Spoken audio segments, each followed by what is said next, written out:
दरम्यान माहितीचा जागा वाटपाचा तेवढा अद्यापही कायम आहे। नाशिक, ठाणे आणि मुंबईमधील जागांबाबत महायुतीमध्ये संभ्रम पाहायला मिळतोय। उमेदवारी जाहीर होत नसल्याने शिवसैनिकांमध्ये अस्वस्थता पसरली आहे। विरोधकांच्या प्रचारामध्ये आघाडी दिसते तर माहितीचा उमेदवार अद्याप ठरेना अशी स्थिती आहे।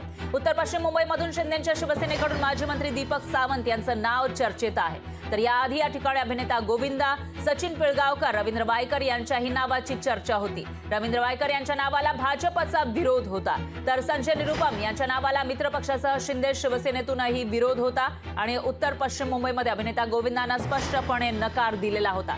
त्यामुळे आता महायुतीचा इथला उमेदवार नेमका कोण असणार याविषयी उत्सुकता निर्माण झालेली आहे। पण त्याचबरोबर माहितीचे जे प्रमुख पक्ष आहेत त्यांच्या कार्यकर्त्यांमध्ये मात्र अस्वस्थता पसरलेली आहे, कारण दुसरीकडे महाविकास आघाडीने त्यांचे उमेदवार जाहीर केलेले आहे। त्यांचा प्रचारही वेगाने सुरू आहे, पण महायुतीचा अजून उमेदवार ठरेना अशी स्थिती आहे। त्यामुळे त्यांचा प्रचार कधी करायचा असा सवाल आता या महायुतीच्या कार्यकर्त्यांना पडलाय।